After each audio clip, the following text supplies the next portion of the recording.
Hi, everybody. Hello. Hello. Hi. So talk about some Gartner research. Do you want to introduce yourself first and foremost? Quickly. I'm Linwood Ross.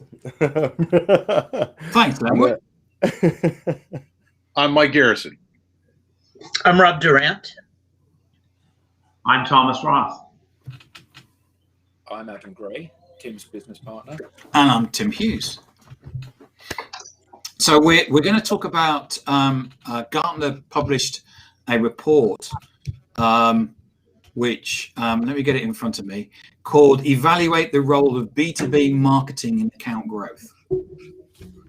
And luckily, everybody's had a read of that. So do you want to give your go around and give your sort of first views on that? I'm happy to start. Yeah, why not? So reading through it, I at first, I won't deny I went in skeptically because my experience with marketing and really influencing the current client base versus driving new leads, I have a belief that marketing tends to want to cultivate the new.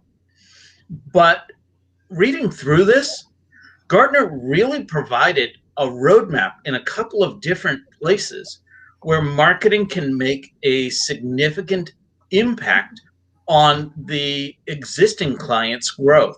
So I'm looking forward to sharing with a couple of those points that I had seen as I had been reading through it. Okay, thanks, Rob. Thank you. Hey, Tim, why don't you just call us out by name in order? Okay, yeah, Mike. Beautiful. That was me jumping the line, Linwood. Sorry, man. Hey, the favorite part that I found was on slide 10, which is why decision confidence works. And I just from my observations out coaching and working with corporations, there is a massive, much higher likely of people going back to status quo after a buyer's journey than I've seen in a long time. And this issue of high decision confidence, the way Gartner framed it, I found to be really valuable from a big picture view for people that lead companies. Linwood. The thing that I thought was really interesting about it was actually some of the underlying assumptions that were, in this, which is basically, when we're buying something new or taking on a new solution, there is a fair amount of change. But it seemed like the underlying assumption of the whole premise of this was the context of change, just tremendous change, and that change management really needs to be embedded in almost every aspect of what's happening, as opposed to being something that's happening, but something's being done by HR or a consultant being brought in. Gartner is saying that change management needs to be part and parcel to what marketing is doing, right, which I think is a pretty big change, certainly for marketing. But it's moving marketing more to a place of problem identification, as which is really where I think marketing needs to be. So that's my take. Okay, thank you. Thomas. Yeah, I found it really insightful. One of the most interesting points that I took from it was that they found that a customer was just as likely to switch vendors as go with their existing vendor with respect to a big decision, and that blew my rather small mind. So I thought that was very insightful, and we've all experienced this. Customers today, clients, organizations, businesses, groups, leadership groups especially, they are stuck in the mud right up to the neck. And if you add more muck to it, you didn't help. And I tend to think that most organizations today, sales and marketing wise in any case, are just adding more muck. and we need to help clear that out. And that's where the confidence comes in, and that's what that report speaks to. We're not adding confidence, we're adding more money. And you know, the extent of a relationship in any business, which is what we all do, needs to be crazy deep. I mean, the idea that you've got, you know, a couple of few great contacts in a company organization today is ridiculous. That's not going to get you anywhere. You need to have very, very deep relationships and tentacles in businesses, and that's where the confidence can begin. Thanks, Thomas. So, Adam. Yeah, well, you know me, always want to kick a bit of sand. I must be honest and say that I generally find reports such as this a source of incredible frustration. And part of that is because of how the questions are caged and delivered. So I always find that these are a bit like they're asking people, and the people that they're asking the questions of are not necessarily people that know the answers. So this is like asking, we asked 100 lemmings whether or not it was a good idea. Will they be throwing themselves off a cliff next year? And 70% said yes. And therefore the market as a whole says, well, therefore the movement is towards throwing ourselves off a cliff. Therefore it's a good idea. And I think this is a fundamentally flawed way of thinking. So Thomas, you highlighted actually one of the things that did come out of this, which was that you were surprised that the vendor is so likely to, the purchaser is so likely to choose a new vendor rather than expand with an existing vendor. And I agree, that was shocking. But actually, when you look at what it says on that particular graph, it says, when addressing a new business need, we are just as likely to select a new supplier as an existing supplier. Strongly agree, 15%, agree, 33%, somewhat agree, 30%. Which means that according to this, 78% think that that's a likelihood, plus 14% neither agree nor disagree. So let's say another 7%. So over 80% of people are likely to switch. That's not what that graph actually says, is it? It says that 15% strongly agree with the statement, which is when addressing a new business need. And I think fundamentally, we've got a situation of the king in his new clothes. Marketing departments, like so many other departments within large enterprises, are at sea. What they're seeing is that the things that they're doing are not working. And this is not an attack on marketing, it's merely an observation. Marketing lists don't yield the same return that they used to. Advertising doesn't yield the same click-through. They have to spend more on getting new people to market, whether or not that's acquiring names to their database through the production of expensive documents such as this, which are then circulated and people have to subscribe to view them, or whether or not this is buying additional lookalike audiences through data management platforms, for example, where you get access to an almost infinite number of people that look just like your ideal customer. And yet when you market to those people, you don't get the return on investment that perhaps you might have done. So I think that there are some gems in this report, but I think those gems are hidden beneath the headline things, which in fact can be fundamentally really misleading. You know, I'm sure if you asked a bunch of brands that had had a really dreadful 2020 or 2019 or 20, so this is not COVID based, but you know, you ask Hilton and Marriott and British Airways, what marketing would you be deploying to help to grow your B2B engagements? You get a very different answer than if you spoke to Netflix and Budweiser and Amazon, for example. So my point is, I think that there are some gems in this, but I think you have to look very hard to find them. That's my okay. That's a great summary from everybody. Thank you, Adam, for that. And by the way, if you're in the audience and you're watching this, love to get your views on the Gartner research. Elevate the role of B2B marketing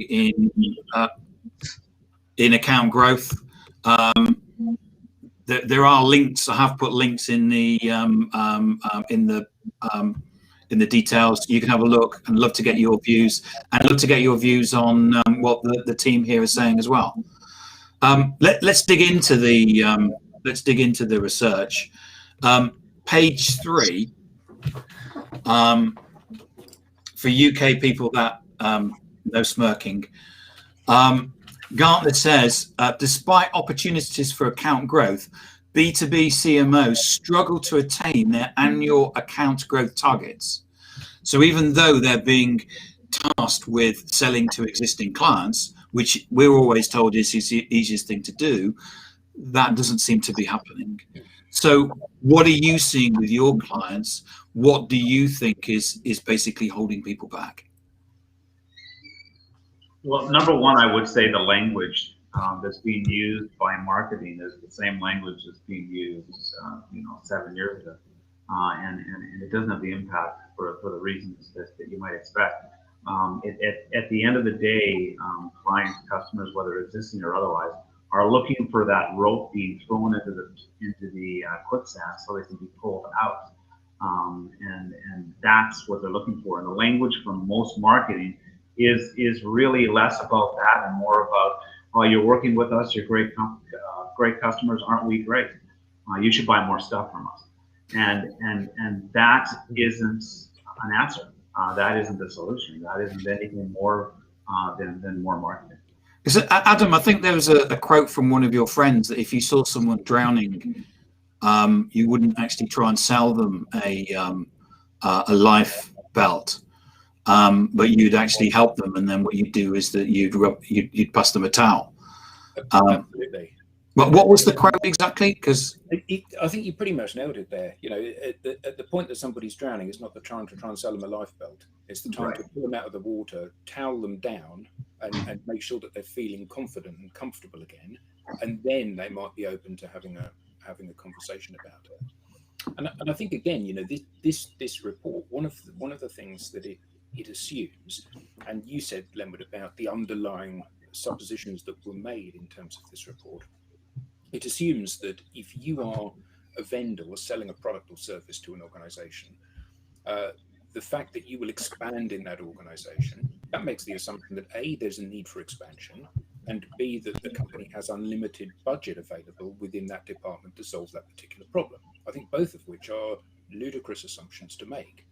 Now, if you are McKinsey or IBM or even Oracle, where you have a huge suite of products that touch many different areas within the organization, that's actually not an unreasonable assumption to make.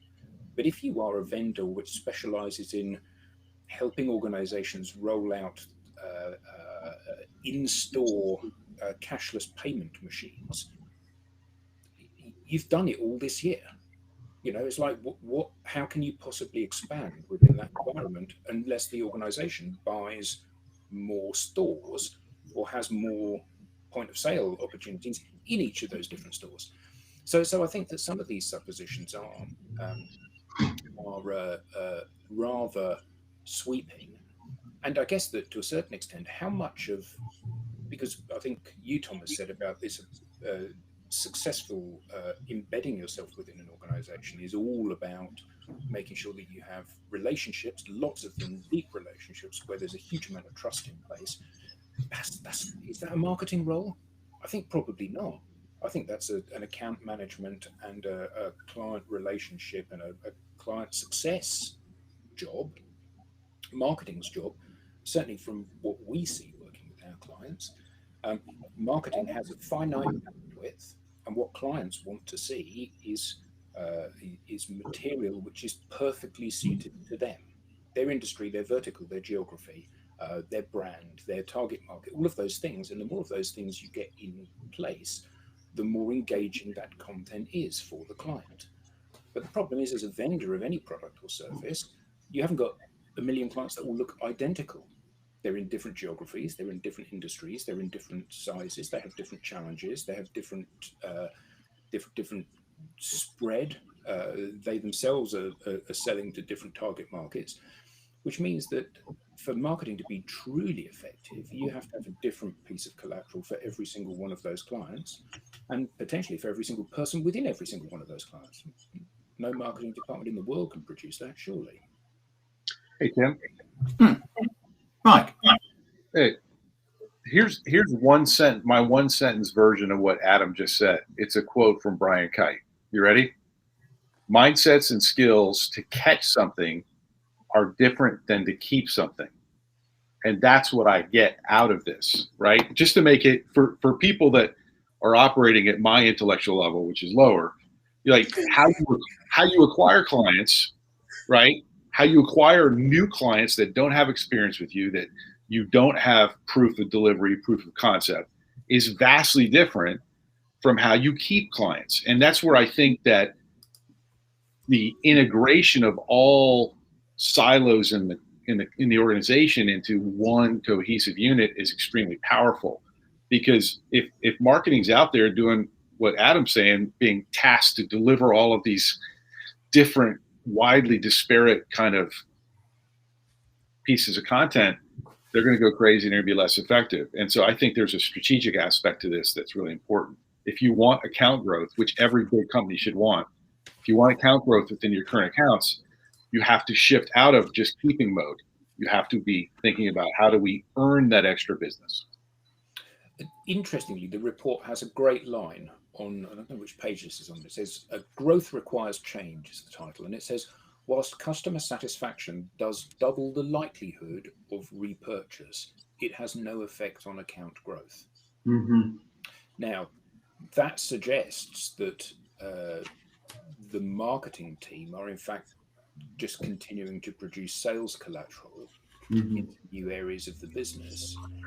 Because I certainly know that when we're trying to renew a client, the most telling thing is, do you have, when you land a client, you're selling the promise of achieving something. You're producing an ROI in a business case, and you're saying, if you do this, our past track record shows that you'll get this, and the client buys from you on that basis. When you've been in there a year or 2 years or 10 years or however long it is, then you should have a track record. You should say at the beginning, we said if you do X, you get Y. You did X, you got Y. Therefore, if you do more of X, you get more of Y, because you're. And we've done it. Therefore, you're just buying more of the. Absolutely, you can be very confident that unless the dynamics of the environment changes very significantly, then you will get more of the same for your investment of time and trouble and of course money. But expanding and growing within an account, is that just a sales role again? Is it like selling into a new client? So along those same lines, as far as what marketing's putting out, on page 3, that last bullet of key findings, marketing can boost customers' decision confidence by building content, messaging, and tools that help customer drive organizational change. What struck me was, in my experience, content for clients from marketing has almost been an afterthought, much like you were alluding to, Adam. There's only so many hours in the day. There's only so many things that they can put out there, especially when it comes to this type of content versus lead gen efforts. And I think that's due not only because of the bandwidth, but also, at least in part, because of the difficulty of attribution and measurement of brand awareness versus direct response. So what it boils down to really is, I think more companies would have success with marketing to existing clients if there was a way to measure the value of a conversation. That's fantastic. Yeah, I love that, Rob. Yeah, Lenwood, you're looking very quizzical. Yes. Well, I was trying to focus on what Rob was saying and try to understand it. I think that maybe I might be missing something here, but it seemed to me that Gartner was saying that I felt like they were actually trying to draw a picture of something that looked more like a customer experience, that marketing has a role beyond the initial customer acquisition, and that was somehow being lost, but nobody was really picking it up. So I kind of felt like they were building a more integrated approach to the customer life cycle, not just and that saying really that marketing has a role beyond the purchasing process and really more, or the buyer journey, and saying that they have a role to play in the entire customer journey, and they shouldn't be sort of bringing the client, helping to get the lead, and then sale takes over, and then marketing disappears. And when targets aren't being met, marketing's called back in to say, hey, go back into that client and get us some more opportunities. If they can, because when you look at decision confidence boosters on page 9, they're talking about integration support, buyer enablement, and customer improvement and affirmation. Those sound like things that happen after a purchase. Yeah. Related to the thing they purchased in the past. That was the thing that's kind of confusing me about this article, is that it seemed like they were saying you have to if you help your client have a more confidence about the decision they made with you the last time, there's a better chance that you'll be able to get something new. Now, I might be misinterpreting that, but I read it the exact same way, Lenwood. And I think on page 9, that's one of 2 roadmaps that Gartner clearly delivers in this document. Here is one of the ways that marketing can impact that.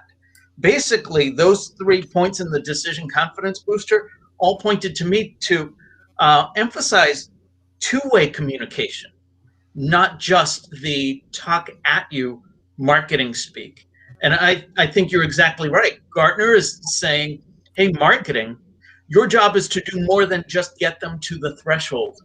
Once they are in our house, you make sure that they are a comfortable guest looking to stay for a while. See, that's not what I got at all from that. What I got from it was that kind of confidence in what they've already bought is valuable. Adam referenced that they're very likely to stay if you deliver on your brand promise. But what I was reading here, I could be wrong. It'll happen again. No, I think Mike. It's really important that we've all read the report ourselves, and we all jump to conclusions ourselves. And it's really interesting to see what other people are thinking. Well, here's my take. I think that they are making a case on page 9 for the marketing department to integrate with sales on creating a new expanded brand promise, not relying upon the confidence in what they've already bought and sold on a repurchase, but instead partnering with a current client to cast a new, larger vision for new expanded products and services. And that's completely different from the sales process to get them to convert. Remember, I was saying keeping them is different from catching them. You have to recreate a new internal sales process to grow the account. That's what I saw. Okay, so we've had a really interesting comment. Sorry, I can't. It actually says LinkedIn user. It doesn't say who it's from. So if you put in this comment, and if you type your name as a comment, then I can give you a shout out. And I'll read it out because I can't put it all up on the screen. From our clients, current new, all of them want to see where we are going as a company and how we are going to serve their needs better. Clients are seeing so many companies selling off or acquiring companies for growth. It is an exciting time to be in marketing because we are showing our clients how we are going to serve clients better moving forward, and we are acting on their suggestions. Clients want to partner with companies that are growing and have a strong strategic plan. I like page 12, EQ, emotional intelligence is huge, and I'm building into our culture in an areas that I think is where we are headed according to this report. And as I say, if you put your, it doesn't say who the name was. So if you put your name in the comments on LinkedIn, I'll give you a shout out. I think that comment was really valuable. I told you about this, Tim. I had a phone call from an old friend the other day, and they're working for a large consumer packaged goods company. They're an agency for them, and they're in quite a specific niche. And there's been a reorganization, and they've been able to land grab a bit more as it's moved from Western Europe run enterprise to a Europe-wide enterprise. And they're also on the strategic global roster now, or pitching for that. One of the things that the company wanted to know from this supplier was, and I believe that the question they asked was, what are you going to be investing your time in over the next 2 to 3 years? Thinking that would highlight hot topics. You know, we're at the cutting edge. We know what it is we're going to be investing our time in, and the client wanted to know, or the prospect for this role wanted to know that, and they also wanted to know how those initiatives of change within the company were likely to be implemented, which is exactly what that user question that you just got, Tim, is about. It's saying, you know, we want to partner with a company that's going places, not with a company that. And I've seen it a lot where, and it's a really good comment where I've actually asked permission with my clients to create an innovation forum where we've been allowed to put forward innovation, not to pitch, but to put forward innovation. I think it's and in most companies they respect that. But moving on, Gartner says customer buying behavior increasingly shifts towards digital channels. So does the relative importance of marketing in driving account growth? Commercial leaders are turning to marketing to help grow unpenetrated accounts and hit revenue growth targets in a more cost-effective way. This is off page 4. What are you seeing out there in terms of the move to digital, or has it moved to digital, or what is it that you're seeing, and what is it that what's your expectation is as business as usual now? Well, I would just chime in there. Number one, I want to say that what Adam said earlier was spot on in that, you know, and Gartner's report is a good example of this. It's a very broad statement with broad generalities that can be applied in different ways, in any way that any of us on this panel and where else can apply. At the end of the day, trying to fix something that has fundamentally changed across the board in terms of digital transformation and how companies operate and how they should be working with customer experience and their customers by fixing what isn't working is the wrong approach. We need to rebuild what isn't working, not fix it. And the idea that you can change marketing so that it can be so customized for each customer, as Adam so rightly pointed out, as to drive and deliver the exact message they need at any given day in any given meeting is not going to run. That's not going to work. That's not going to fly. So in the end, it comes down to a fundamental shift in how both marketing, sales, customer service, inside sales, all work within that realm of whatever we define customer experience to be. The days of business development or outside sales people simply bringing in, as I've described so many times before, the dead carcass from which they developed off a lead that marketing gave and then dump it on the desk of inside sales and customer service. That's all over. That's gone. That's history. That all needs to be amalgamated and integrated into a team and into people that can do a lot of the overlap jobs and actually support each other such that they're continually driving a message into existing customers on the basis of what they can continue to do and take advantage of all those great things that company can bring forward. Anybody else? Adam? Yeah, that thing that you just read out. As customer buying behavior increasingly shifts towards digital channels, so does the relative importance of marketing in driving account growth. I mean, this is a statement of the blindingly obvious, isn't it? You know, I'm making all of my decisions now from digital channels, as we all are. We all are. Yeah. Therefore, if you want to be successful, you have to market and have conversations on those digital channels. Well, duh. Yeah, it's not rocket science. And I think that fundamentally the challenge that isn't being addressed here, and I think, you know, from Gartner's perspective, they've done some broad strokes research, and they've drawn some conclusions from it, some of which are like that, blindingly obvious, that don't need to be said. But we all know from our experience that even if it doesn't need to be said, it does need to be said because not everybody's on the same page. I think it draws some conclusions, some of which I think we can broadly agree with, and some of which we might have issue with. But I do think that, further to your point, Thomas, it's not about chipping. You know, you've picked up a lump of slate or whatever, and you're chipping the corners off and then you're going to make it down into a brilliant cut stone and give it to your wife and hope that she's going to accept your proposal, but it's still a piece of slate. You know, we're fundamentally the way that we are communicating with organizations isn't effective anymore.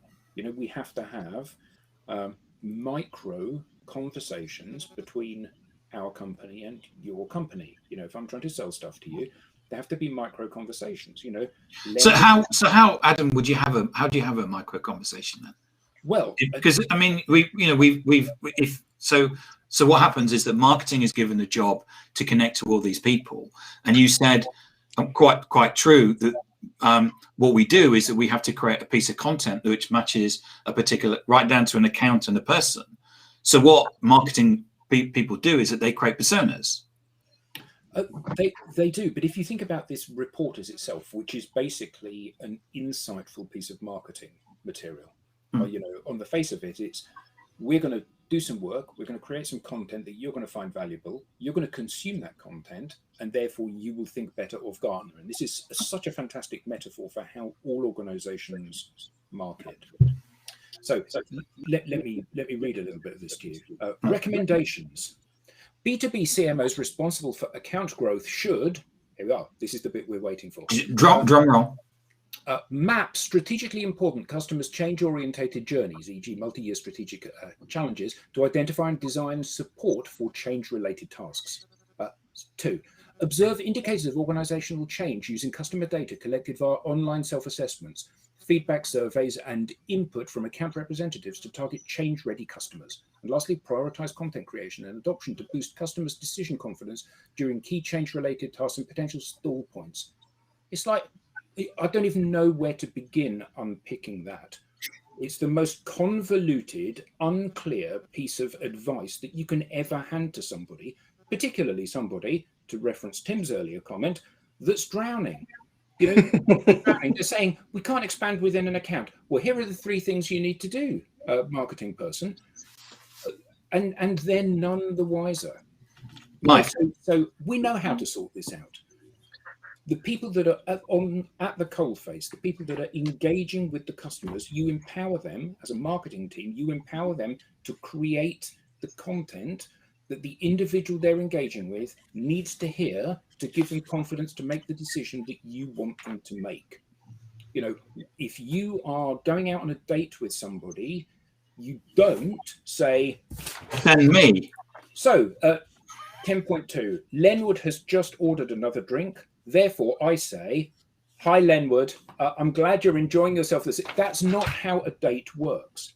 What you do is you look at the person, you understand where they're at and what decisions they need to overcome, and then you help them there by giving them advice that they can action or insights that they need. And that's the job for marketing, I feel, is shifting. You know, brand marketing has its place. You know, Nike has to do stuff which says just do it and has a swoosh on it. Tactical marketing increasingly doesn't work the way it used to work. Their job now is to empower individuals to have insightful conversations with their opposite number in the client to give them confidence that they're dealing A, with the right person, and B, with the right company. Seems pretty straightforward, really. Do you think? Oh, I'm sorry. Go ahead, Mike. I was just going to say real quickly, like, I agree with everything Adam said. My version of it, just quick, Linwood, is I agree that marketing's role is changing, and they need to look at it not as a threat, but as an opportunity, because micro conversations cannot be facilitated by a department. They cannot be created by a department. You need to move out of the creation of content realm in marketing and into the enablement of conversations. And this is where marketing is huge. And this is why it took me so long to make the shift, is because I don't have a marketing department. I don't have a graphic artist. I don't have a video person. And so I thought I couldn't communicate because I didn't have all these technical experts. For marketing departments that have got this expertise, what you can be is you can be the confidence bridge for the employees of the entire organization to be able to communicate and to feel free to communicate, to be human, and you will destroy your competition. You will destroy them. Marketing is confidence. Marketing departments are going to get bigger, not smaller. And I think that's the point. Marketing departments look at this and they say, without campaigns, without events, without advertising, without this, that, and the other, then there's no role for people in a marketing role. And I completely fight that. I say that they're the coaches. You need an increased number of people. The more you increase that department and have the right people empowering the people that are customer facing, the more powerful the message comes, the more undiluted the message is as it arrives at the customer, and the more, and I hate to use the word control, the more control you as a brand and a company have over that message. If I say to you, Mike, go away and write something, I've got no control over that. If I sit with you and help you craft that piece and we agree what the points are that you're trying to make, then I've got a modicum of control over it. And if I coach you through that process, I haven't got complete control, because the point is not to rob you of your own voice and your personality. There's got to be authenticity as well. Absolutely right. Yeah. That lineman at the phone company might be your best marketer, right? Because it's huge. Lenwood. Yeah, well, this actually is related, which is, do you think that marketing departments currently have the skills that they need to be able to do the things that you're suggesting, and maybe Gartner's report was alluding to? Some skills, yeah, absolutely. We all need to learn new skills, don't we? Well, marketing understands the language. Marketing can speak the language, and marketing can help people figure out what to do. Rob, Adam, I think you're speaking at the street level view of what marketing should be doing, whereas this Gartner report is going in the same direction. It's just looking at it from the 10,000 foot view. As I alluded to, I saw two different areas in this report where Gartner points to the roadmap on how to get there, but it doesn't give you the details of it. And that's some of the things that, as I hear you, you're filling in, and that absolutely needs to be filled in. But first, you have to tell marketing that this is the way, to quote the Mandalorian, I suppose. So one of the things I picked up was on page 6. Which is, and you alluded this to this in the kickoff, which is that they come up with 3 metrics to actually. So they say, based on factor analysis of customer sections, we tested 3 potential drivers for high quality growth: customer satisfaction, willingness to change, and decision confidence. And actually, what they found was that customer satisfaction doesn't actually have a bearing on people but doing anything. The interesting thing that I thought was the fact that what it requires to sell something is a willingness to change, and the takeaway that I got was that what marketing that they're doing at the moment to actually sell into existing accounts is going, buy my stuff, buy my stuff, buy my stuff, buy my stuff, buy my stuff, buy my stuff, and of course everyone says, I'm too busy, go away. And what they do is that they've missed the point, which is to actually buy something, you probably have to replace an existing supplier, or you probably have to change something to actually buy the way that you work. What do you think? It's all about risk management, right? That's why the status quo is winning so much right now, is because you do nothing. You mean? Well, like, there's all risk unless you are offering something brand new and innovative that's not out there in the marketplace, which increases a whole different risk practice, right? That fear of isolation, all that kind of stuff. It's what you said. Like, I always used to joke about this in networking groups. Don't be the relationship assassin. You don't increase relationships by destroying the other people. You have to find out where the opportunities are, and that's where I think marketing has a tremendous opportunity. You have to look at it as reducing the risk of letting you have more. Well, I think though that page that you drew our attention to, Tim. So remembering that this is a quote about account growth, or this is a report about account growth. So it says that customer satisfaction has 0 effect. Now, I'm sure that has a massive effect. Well, we know that has a massive effect on renewing purchases. So if you're spending And it says that. $1 million a year with me, if we've had a successful spend of $1 million last year, then you'll spend $1 million this year. That's the biggest potential driver. The next one down is willingness to change. That has zero effect on account expansion. Now, that might well have a big effect on first purchase or new initiatives within an organization, recognizing that you have to change and that there is a pain involved in not changing. But the decision confidence is the big thing for account growth. Now, I'm not sure from this exactly. So it says the belief and feeling of affirmation that the buying group is exercising sound judgment.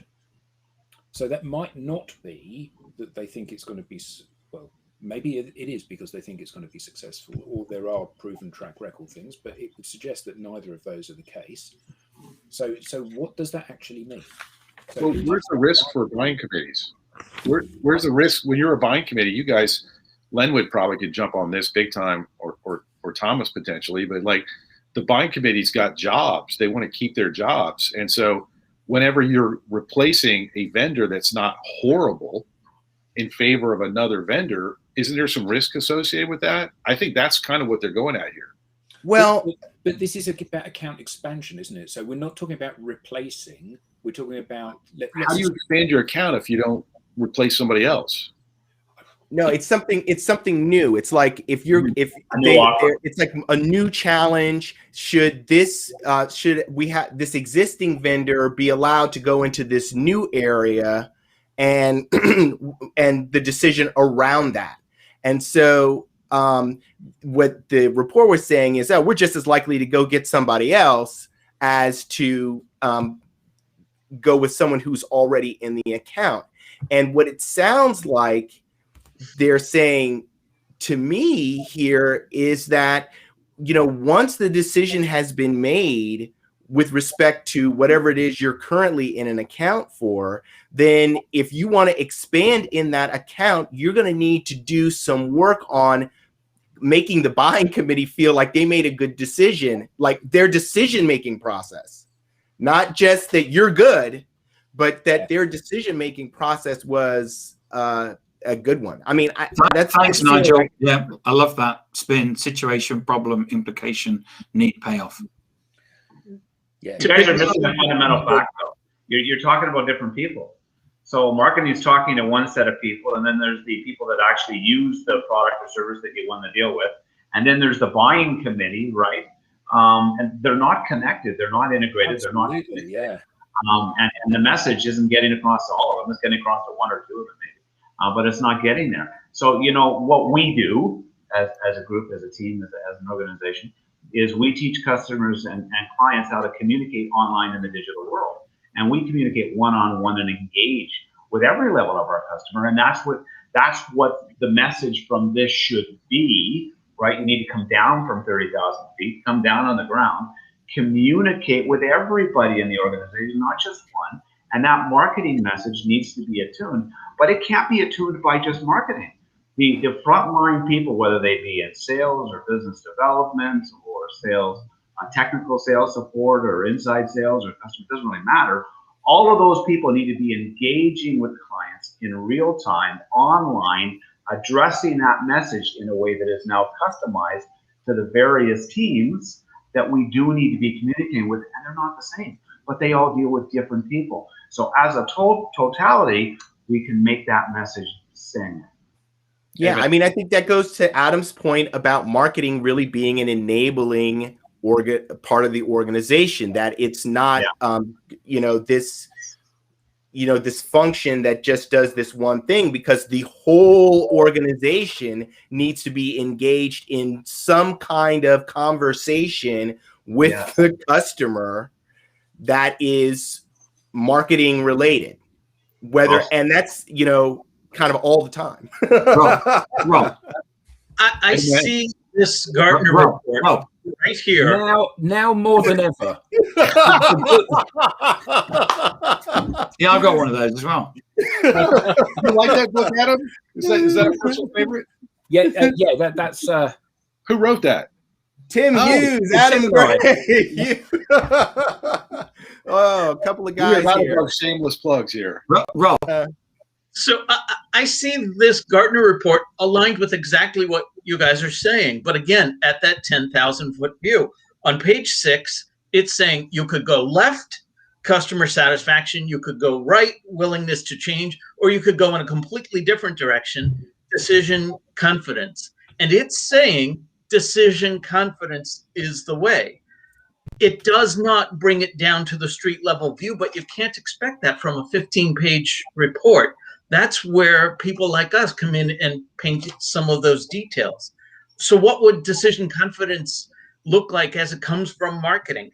I wrote down things like, well, share content that reinforces the client's good decision in the first place.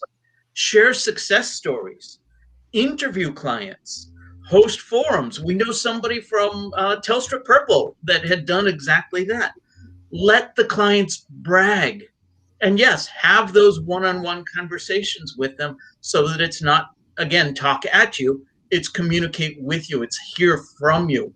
Open up those channels to hear as well.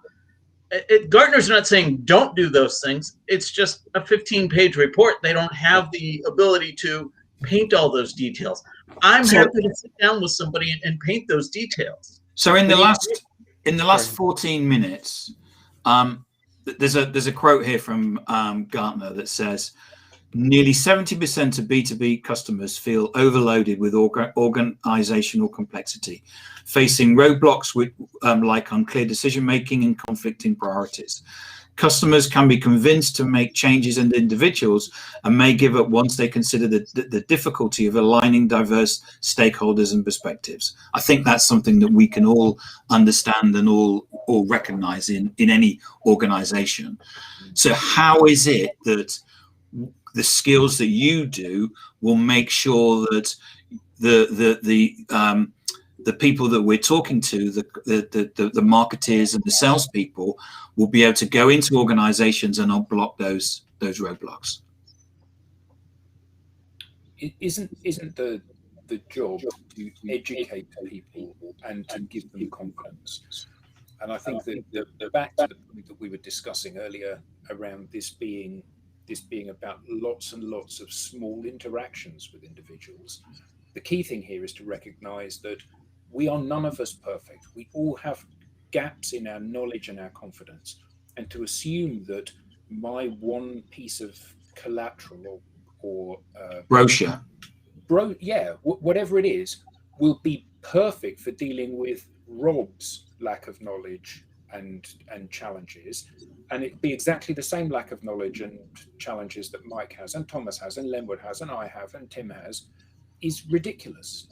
What we need to do is we need to recognize that the people that are facing the customer in that one-to-one environment have a coaching role to play.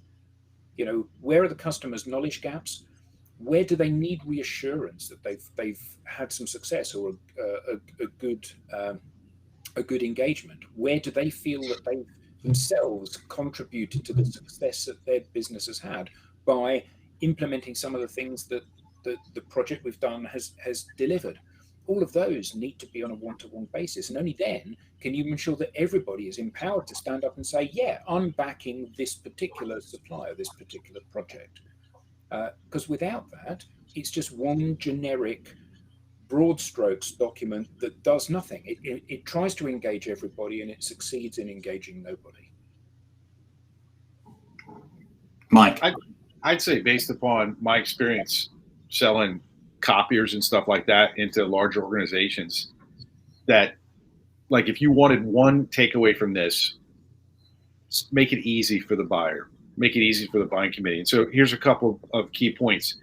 If they can see that you are connected and in relationship with all levels of the organization, that is going to show them that you understand the complexity involved, because all that 10-person plus buying team, they are instructed with shepherding every single person in the organization whenever they're undergoing growth. And so my encouragement would be connect with everyone that you can in an organization. On social, you're talking about. Totally, because you're not going to be able to do it any other way. You can't walk in, you can't email them, you can't call them. You have to do it on social. So connect and then seek to understand, because the best people that grow accounts are the ones that reduce fear for the buying committee. They reassure them about what they've already done. Len would really address that, right? And then they show them how they understand already pre-purchase to make the complex easy. Rob. I got nothing. I think give you a chance to speak. Thomas or Lenwood? You look good. I don't have anything either. I think Mike really really said it. I was captivated. I thought he was going to keep going. I was like, wow, that's really. But he's absolutely right. I mean, take out the fear, take out the complexity. So what about having a profile on social? What about having a network? What about creating content? Oh yeah, what about those things? You have to do all those things. You have to do all those things. Okay, so what would you recommend then, Lenwood? Have a profile that's and what do you mean by having a profile? You have to have a profile that's that is engaging, that's welcoming, that people look at and say, hey, I want to know this person. And that should be relatively easy. I mean, let me hold on a second. Getting the profile right, that part may be a challenge and something that you work on over time. But once your profile, surely all I need to do is just cut and paste something off the website. No. Products. No. But that's a good profile, isn't it? No, the profile's got to say something about you. It's got to say something about. It's got to communicate your why. Okay. And yeah, it's my resume, right?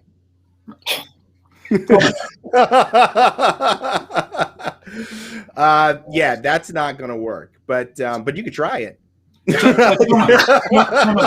What do you suggest? Well, I suggest that you have a theme to your profile, okay, and that you use your different experiences to communicate, how you came to be the person that you are today, and hopefully that's a profile that's hopefully that's a person that has some purpose in life that's compelling, and you should make an effort to communicate more about who you are than just the things that you've done. Right. So a good profile has to be authentic. Would you agree with that, Lenwood? I would agree 100%. Well said. So not a resume? Not your resume. And it's not a billboard for my current employer? Not a billboard for your current employer either. Put a resume up if you're trying to get a job. If you're trying to get a sale, be human. That profile's got to communicate who you are. I mean, it's so important because there also can't be a disconnect between the person they meet and that profile. So, right? So, it's just Mike, I've got a friend who's I've got a number of friends who are headhunters, and they actually avoid people who've got CVs as LinkedIn profiles. And the reason for that is that they are only recruiting people who understand digital. So they're only recruiting people who've got personal brands. And if they don't have those things now, you're not even going to be approached by the headhunter. I've just searched on LinkedIn for head of sales, and there are 4,630,000 people with the job title head of sales. How many are at quota? The first thing I was told when I went into sales was to be different. So you've got 4 million, what is it, people who are head of sales who all don't understand what it is to be differentiated. They said, be different, now cold call. Yeah. You know what? Just to sort of make a larger point on the article from Gartner and our discussion, and one of the things that comes through for me and social media and our profiles and the way we communicate with people and be authentic and present ourselves, we are now more chameleons as people than we've ever been required to be. So, and the Gartner article speaks to this in some ways. And that is that we are now marketing people, we are now salespeople, We are now customer service people. We are now engagement people. We are now bringing information where it needs to be. We are now asking questions and enabling and engaging. We are much more broader, if we're to be successful, than we've ever been asked to be before. All right, and one of the people on here, Nigel Steele, talked about how marketing and sales needs to be aligned. I'm of the mind that marketing and sales need to be one, and that speaks to your shameless push there, Adam, with respect to marketing. But they absolutely do need to be. This is no longer about just silos and just different people. I just really feel like more and more people need to be digitally savvy for sure, but they need to be able to communicate at all levels. And when you can do that, you instill confidence, and confidence is what grows customers. Hey, Thomas. Yeah. I give you 24 hours to get that blog out about the chameleon before I strike. You got 24 hours, baby. After that. Just to explain to people watching this that I have a saying internally that when someone says something and it's a great way of creating a piece of content, I say there's a blog in that. And Thomas has said something, and there is a blog in that. Yeah, 24 hours. There certainly is now. And thanks, Nigel, for your comment about. He's backing your comment up, Thomas. Yeah, Thomas's comment I thought was extraordinarily. It's the biggest thing I got out of this entire thing was the reality that every single person is in sales and marketing now. Yeah. So when Thomas was speaking, I was reminded of the industrial age, and we compartmentalized and specialized, and now we're moving away from that again. And it reminds me of what I read about the Renaissance area, the era, the Renaissance man, where you need to be exposed to all different areas. So it's funny how what comes around goes around, and maybe I'm just drawing parallels that aren't there, but it absolutely feels like we are at the precipice of a new renaissance, in my opinion. I think it's already occurred. People are just catching up. Yeah. Yeah. And that's what digital's done, right? Digital's knocked down all of those walls. They're gone. So in the last 2 minutes, do you want to remind everybody who you are, and also let people know where they can get hold of you? LinkedIn or email or whatever. So Rob. So I'm Rob Durant. I am a DLA associate and the founder of Flywheel Results. You can find me at flywheelresults.com or LinkedIn/Rob Durant. Mike Garrison. You can find me on LinkedIn. That is definitely my favorite place to interact. If you want to look at a boring website, go to valuesbasedmindset.com. Okay. Linwood? I'm Linwood Ross. You can find me on LinkedIn. I'm usually there, Linwood M. Ross. And you can also go to our website, accelerate.com. I'm also the founder of Accelerate and a DLA Ignite associate. Thomas? Well, hi there. I'm Thomas Ross. I'm a partner with DLA Ignite.